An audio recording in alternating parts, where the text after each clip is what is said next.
Dando sequência, nós temos agora os aspectos políticos da globalização. Com a globalização, o Estado-nação, ou seja, o país, ele perderá força. Isso não quer dizer que eles deixarão de existir ou de que eles não tenham mais relevância. Quer dizer que os países agora têm a sua soberania sempre aliada a políticas internacionais. Nesse espaço entram as chamadas organizações supranacionais. O que seriam essas organizações supranacionais? Uma definição mais resumida, ela vai dizer que justamente elas são organizações multilaterais mundiais. Quer dizer, então, que ela tem vários lados, várias pessoas participando dessa organização. E elas buscam estabelecer acordos, normas e objetivos em comum.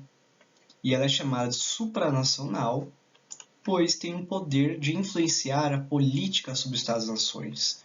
Nós já podemos pensar em alguns exemplos, né? Quando nós falamos de direitos humanos, que existe um certo acordo geral sobre os direitos humanos estabelecidos, nós temos justamente essas organizações que acabam apoiando.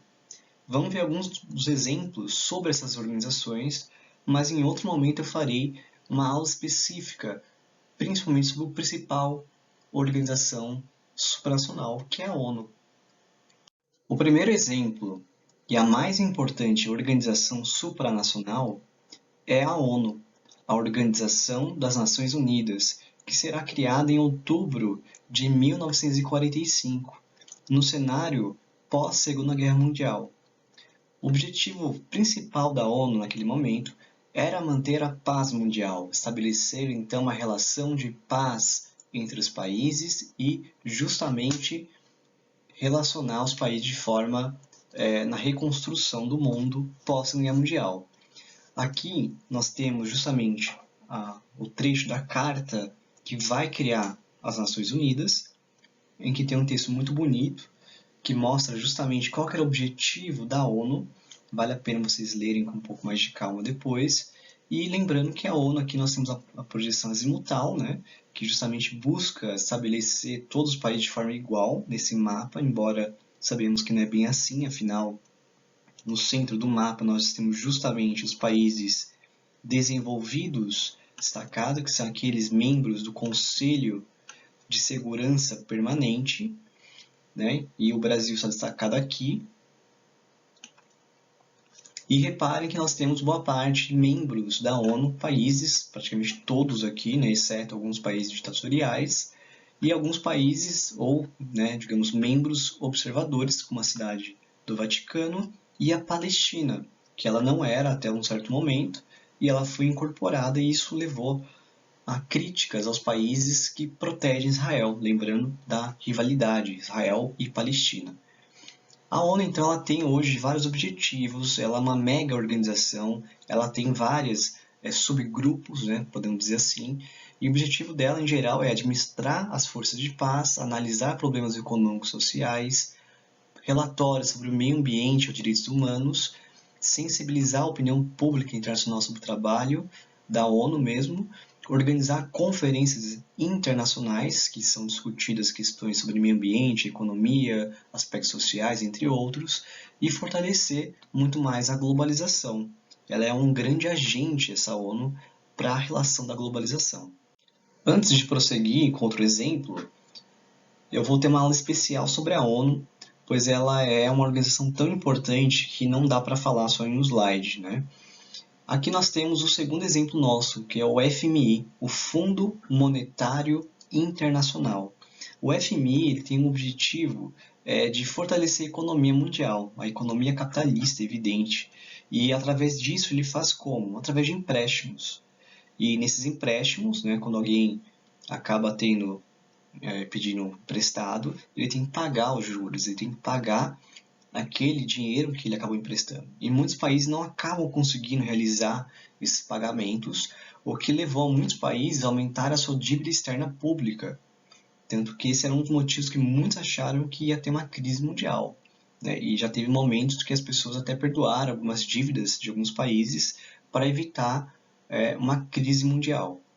Nessa imagem, lá direito, nós temos aqui uma charge crítica ao FMI, pois muitos criticam ela por conta desse caráter, né, que busca, né, tentar fortalecer a economia mundial através dos empréstimos. E o cara aqui entregando muleta para o cara que só tem uma perna, e aí como forma, né, digamos, de pagamento, vamos dizer assim, de evitar prejuízos, a FMI pega outra perna. Então aí, será que adianta alguma coisa, né? E lembrando que quando o país não consegue honrar um empréstimo, ele tem que aderir à política de austeridade, que é aquela política de cortes sociais. É a política que vai diminuir o estado do bem-estar social, vai dificultar a população mais pobre e vai fortalecer mais a desigualdade social. Tanto é que tem críticas internas, né, de pesquisadores do FMI sobre a relação da política de austeridade. O outro exemplo é o Banco Mundial, ou World Bank.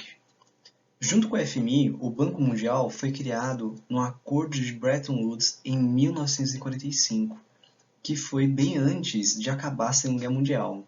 Nesse acordo é importante destacar que participaram vários países e empresários que buscavam discutir como fazer para reconstruir a Europa e o mundo inteiro praticamente que estava envolvido nessa guerra, né? Mas justamente teve mais impactos econômicos e justamente das cidades nos países europeus. O Banco Mundial ele é diferente do FMI. O Banco Mundial tem o objetivo de acabar com a pobreza extrema. É assim que eles colocam no seu próprio site. Outro objetivo deles é promover a prosperidade, que eles chamam compartilhada. Essa prosperidade compartilhada é no sentido de aumentar a renda das famílias mais pobres possíveis. Quando nós abordarmos sobre as desigualdades sociais, eu vou tratar de alguns exemplos que o Banco Mundial vem tentando trabalhar. O nosso outro exemplo é a FAO. É o único que vai ter a sigla em inglês como mais colocada. Os demais são todos traduzidos, né? A FAO, que é a Alimentação e Agricultura das Organizações Unidas, é a parte específica da ONU para discutir a questão da fome mundial. E justamente o objetivo dela é o que chama de garantir a segurança alimentar, que é um conceito fundamental. E quando falarmos de questão agrária, eu vou explicar melhor sobre esse termo, né, que justamente dá a ideia de segurança de produção que vai fortalecer o agronegócio, os grandes produtores mundiais e assim por diante. Um fato importante destacar é que a FAO ela tinha como diretor-geral o José Graziano da Silva, um brasileiro agrônomo muito respeitado no Brasil, que ele foi desde 2012 a 2019 como diretor-geral e ano passado acabou entrando o chinês, né, com nome impronunciável, justamente como o novo diretor-geral, né? E aí o trabalho Graziano ele é muito elogiado e pode ser relembrado algumas coisas em relação a ele, pois ele participou no Brasil também de forma bem incisiva com questões de combate à fome no Brasil, como Fome Zero, que é uma forma de estimular então a produção alimentar e também garantir que as pessoas tivessem o que comer, né? Então talvez ele apareça aí nos vestibulares por conta desse elemento. A outra organização, que é mais importante no sentido comercial, é a OMC, a Organização Mundial do Comércio. Um fato importante é que a OMC ela vai ser criada em 95. Ela vai substituir uma antiga organização que existia, que era o chamado GATT. O GATT, que foi criado em 48, ou seja, 3 anos depois da Segunda Guerra Mundial e da criação da ONU, ela foi uma organização muito polêmica, né, porque ela buscava, como o nome diz, fazer um acordo geral de tarifa e comércio. Então ela era muito mais rígida, essa organização. E aí, em 95, foi justamente criticado, né, o ponto máximo da crítica ao GATT, por obrigar os países a aceitarem acordos mundiais e acabarem, então, alterando sua economia local. Dessa forma, em 95, é feito então essa substituição do GATT pela OMC, que vai buscar justamente fazer regras para o comércio multilateral, ou seja, ele vai acabar definindo o que pode e não pode, lembrando que o dumping, por exemplo, que é uma prática anticompetitiva, é muito criticada, então são eles que analisam esse processo, junto com os países, evidente, tem legislação própria. A OMC é um importante organismo para combater, então, essas práticas anticompetitivas no mercado mundial e definir quando um país aí passa o outro, né, passa o pano no outro e justamente acaba comprometendo o mercado mundial.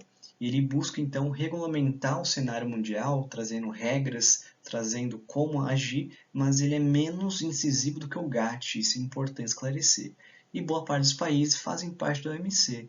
E aí destacando que a China, justamente quando fez parte da OMC, ela começou a ter sua economia muito mais ativa no mercado mundial, só chegou a ter isso em 2001, para você ter uma ideia. Antes disso, a China não tinha uma participação enorme no comércio mundial, e com a participação dela, acaba então inserindo. Existem aqui algumas organizações ainda que são observadores, e alguns países membros, né, que aqui nos casos nós temos países que têm ditaduras, que estão sendo muito criticados, e justamente acabam não sendo incluídos, né, como Coreia do Norte, por exemplo.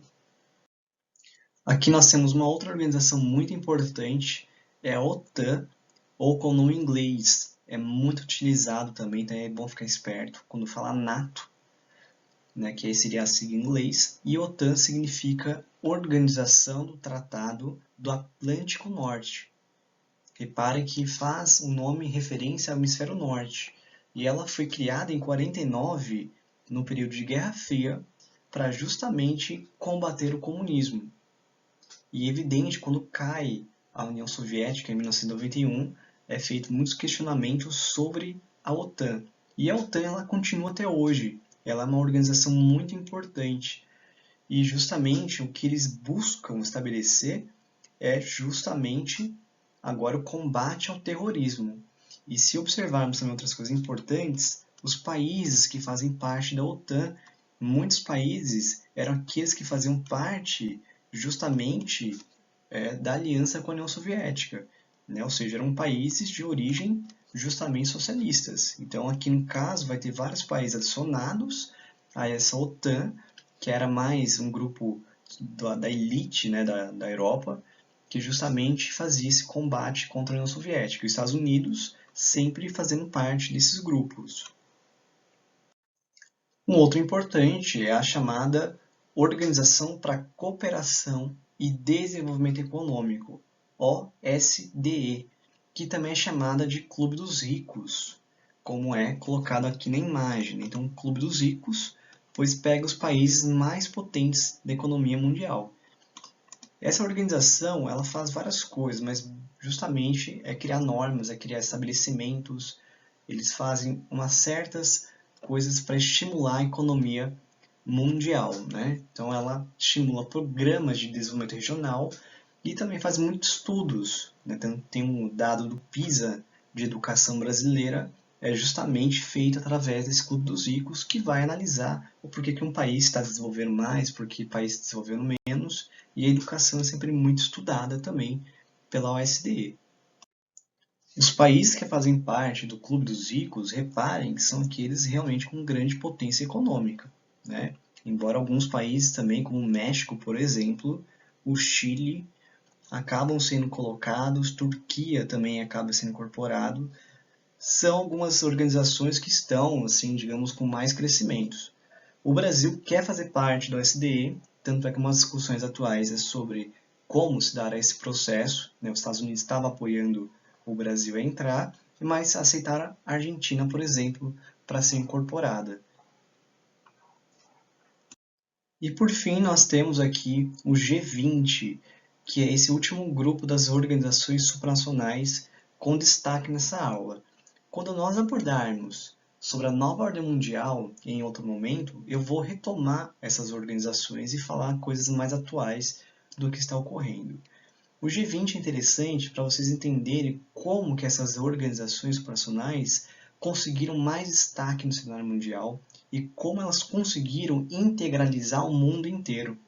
O G20 busca justamente fazer acordos comerciais a nível mundial, E os países membros são esses 20 países que têm as maiores potências econômicas articuladas. E muitos grupos subdesenvolvidos estão aqui. Muitos países emergentes estão incluídos, né? Argentina, temos o Brasil, China, Índia, temos aí o México, Coreia do Sul, enfim, são várias organizações com grandes potencialidades para explorar. E o G20 é uma reunião muito importante, ele acontece anualmente. Ano passado ocorreu no Japão, ano retrasado na Argentina, e nesse ano, se me engano, acho que é a Arábia Saudita que ocorre, e acho que será em novembro, né? E justamente essa organização ela é muito esperada, pois quando houve aquele debate da guerra comercial entre Estados Unidos e China, que ainda tem capítulos para ocorrer ainda, né, embora está suspenso esses bloqueios, justamente foi nessa reunião que os Estados Unidos e a China conversaram. E assim como os países vêm conversando, vêm utilizando essas reuniões para dialogar, fortalecer acordos e criar novos. No ano passado também os Estados Unidos criou justamente aquele tratado que vai substituir o NAFTA, né, com USMCA. Depois de entender a importância das organizações supranacionais para os aspectos políticos, agora nós temos agora as características da tecnologia, do transporte e da comunicação, que elas possibilitaram uma maior integração da informação, integração econômica e cultural também. Relembrando que a globalização ela atingiu um novo alcance também com a terceira revolução industrial, que vai ocorrer na década de 70. Nesse momento, a informática e a internet, né, que ela vai vir posteriormente, mais nos anos 90, elas serão formas de integralização mundial e justamente uma maior integração e maior dinamização das informações. O que a gente chama então esse período, esse momento de meio técnico científico informacional. Esse momento ele vem também com uma rápida difusão da tecnologia causada pela evolução constante da tecnologia, que vai dar novos produtos e, evidente, novas tecnologias. Esse processo, querendo ou não, ele acaba então integralizando o mundo de uma forma melhor. A tecnologia de transporte e de comunicação farão o que a gente chama de encurtamento do tempo e do espaço. Ela vai facilitar a maior interligação mundial em um menor tempo. E isso vai ser fundamental entender. Então, todos esses processos que estamos vendo, esse aqui é o mais importante entender, que é a decorrência, é o motivo do porquê justamente a globalização ela vai ter essa dinamização com esses três itens: tecnologia, transporte e comunicação. Para ilustrar esse exemplo do encurtamento do tempo e do espaço, nós temos essa figura que mostra a Terra em 4 momentos diferentes encolhendo. Ou seja, né, quer dizer que em uma quantidade de tempo nós conseguimos percorrer mais distâncias. Então, praticamente, nós estamos diminuindo as distâncias que temos no mundo inteiro. E nesse sentido é que tem essa ideia de encolhimento da Terra. Vamos ver os exemplos aqui que mostram qual era o transporte mais rápido em cada momento. Se olharmos aqui, nessa primeira parte, de 1500 a 1840, ou seja, 340 anos, né, que ocorre esse espaço, esse tempo e espaço, justamente nós temos a carruagem e os barcos à vela como o mais rápido, que alcançavam 16 km por hora. E se a gente for imaginar que antes de 1500, né, qual era o transporte mais rápido que tinham? Né? E aí justamente nós sabemos que a gente demorava muito mais tempo para ter esse deslocamento. Nessa época de 1500 a 1840, 16 km por hora era a velocidade mais rápida, só que hoje, comparada a essa velocidade, sabemos que ela é muito devagar. É a velocidade que os carros utilizam no estacionamento dos shoppings, estacionamentos, em bairros e assim por diante. Repara, agora nesse segundo trecho, de 1850 a 1930. Repare que em 80 anos que vai correr esse período, a velocidade do trem a vapor vai atingir 100 km por hora e a velocidade dos barcos 57. Então reparem só no salto de velocidade que vai alcançar. E se a gente reparar, depois de 20 anos, nós temos aqui os aviões a propulsão, com 460 a 540 km por hora. Lembrando que os aviões eram utilizados nas guerras mundiais, mas nos anos 50 é que ela vai ser utilizada para fins comerciais, né, para transporte de pessoas mesmo. E aí depois de 10 anos, nós já temos uma grande evolução. Do máximo de 540 vai para 800 a 1.100 km por hora. Reparem só então quanto tempo nós passamos e nós fomos aumentando essa velocidade do transporte que vem com a tecnologia. E isso então vai encurtar as distâncias. E se a gente pensar hoje em dia ainda, nós temos os chamados aviões supersônicos, em que o mais rápido que teve, já pelos cálculos, pelos testes, foi 1.483 km por hora. E tem alguns que chegam até 1.700 km por hora, que chega a ser 2 vezes mais rápido, né, que os aviões supersônicos. E lembrando que a rotação da Terra, se você ter uma ideia, é 1.675. Então, um avião supersônico com maior capacidade, ele acaba sendo mais rápido que a rotação da Terra. Então, vejam só a que nível, né, realmente nós chegamos em um menor tempo de espaço que nós tivemos. Né, que essas tecnologias elas foram evoluindo cada vez mais. Nos anos 70, a terceira revolução industrial, o quanto que saltou essa tecnologia também. E por fim, para fechar as características principais da globalização, nós temos os chamados aspectos culturais, que eles são muito importantes de entender. Embora nós temos essa grande participação mundial, uma maior integração mundial, há como contraponto o predomínio da cultura norte-americana, cultura estadunidense dos Estados Unidos, que ela é justamente hegemônica. E essa parte cultural, ela é hegemônica decorrente de 3 processos importantes. Primeiro, as transacionais, Hollywood e o American Way of Life. As transacionais, lembra que são aquelas empresas de capitais estrangeiros instaladas em outros países. Hollywood, aquela empresa, né, de filmes que é extremamente conhecida. E o estilo de vida americano, o American Way of Life. Esses 3 itens, eles justamente acabam exportando a cultura americana no mundo inteiro. As transacionais com as empresas, como Nike, por exemplo, que acabam então vendendo, né, o estilo de vida americano, o estilo de roupa americano.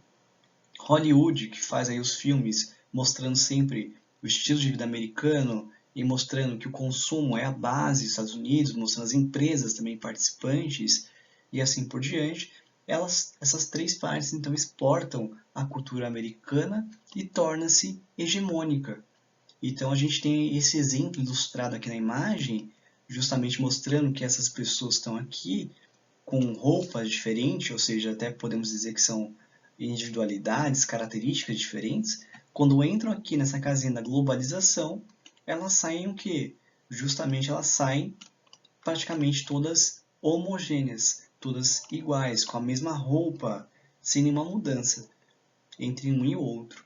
Então isso aqui mostra bem uma crítica que existe da globalização, que o aspecto cultural ele é preso à hegemonia norte-americana por conta dessa influência, ser o país com maior PIB, melhor, né, digamos, padrão de vida que muitos países, embora se a gente for reparar, os países europeus têm melhores DHs, né, então por que os Estados Unidos acaba sendo colocado, mas é que a ideia dos Estados Unidos de liberdade econômica, né, de que se você esforça, você consegue. Então a base da meritocracia também é muito vendida. E aqui o fator de Hollywood é extremamente fundamental entender a importância deles para essa grande exportação cultural americana. Lógico, o estilo de vida americano, lembre-se do consumo. O consumo ele é o exemplo da globalização. A gente pensa em globalização muitas vezes somente na ideia do consumo, embora ele tenha muito mais características. A globalização também vai estimular o turismo. Afinal, as relações entre países não é só econômico, né? Não é apenas no sentido político, mas também nessa integração entre pessoas. A gente consegue também ter acesso a culturas, por exemplo, a gente conhecer as línguas, a gente consegue então essa maior integração. E o turismo é um dos efeitos da globalização que ascenderam muito. E a migração, quando as pessoas desejam então a mudar de país, por exemplo, é uma forma também desse estímulo da globalização, que se tornou possível, né, pelo acesso hoje às informações, às comunicações e assim por diante. Lembrando das organizações supranacionais como a ONU, nós temos agora direitos mundializados, né? Nós temos direitos humanos, que é justamente aí pela Carta de Direitos Humanos, ela é descrita, assim como outros direitos vão aparecer, que vão ser sempre discutidos pela ONU, principalmente, que aí é uma forma que mostra como a cultura ela está centralizada nessa ordem econômica, essa ordem mundial, que é a globalização, que não é ruim, de certa forma, se a gente for pensar. Se fôssemos um país ditatorial, tendo tortura, por exemplo, direitos humanos, de certa forma, ele poderia mostrar que estaria errado. Lembrando que a ONU, por exemplo, a ONU ela não consegue intermediar a situação no país, mas ela pode muitas vezes pressionar indiretamente o país. Então, um país que desrespeita direitos humanos é mal visto na ONU. E aí isso pode reduzir, por exemplo, o investimento econômico para o país. Então, repare como é fundamental essa cultura da globalização.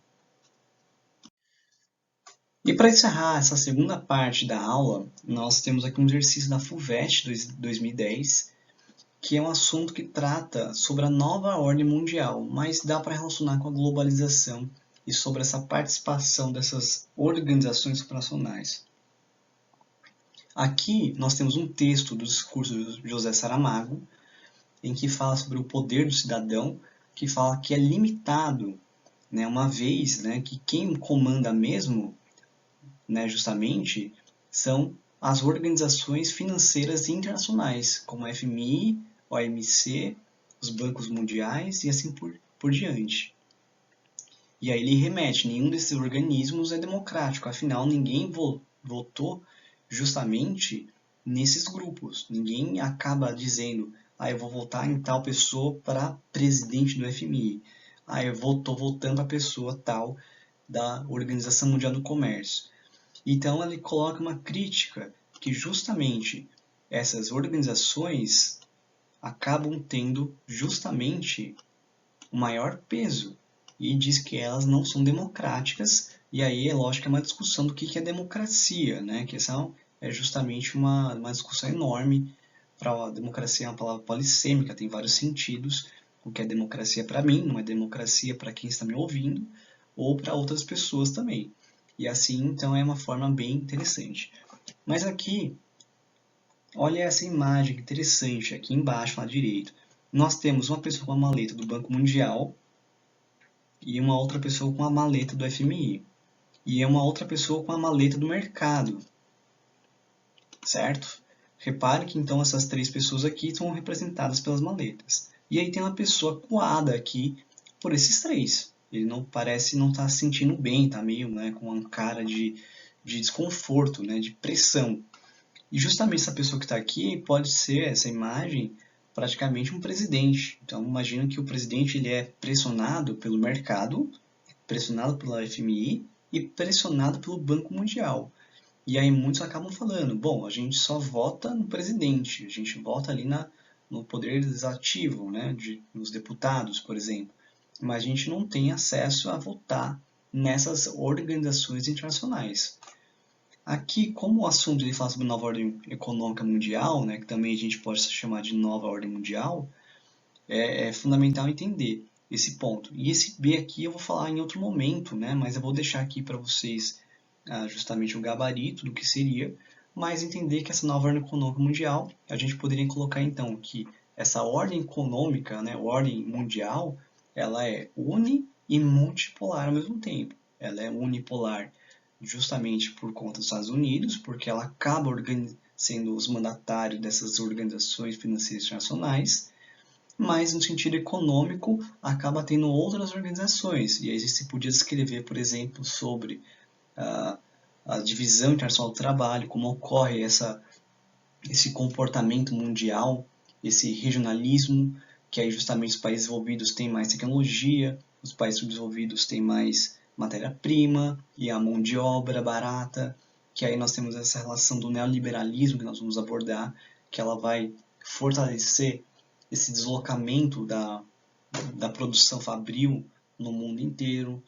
Enfim, tem vários pontos interessantes para colocar nessa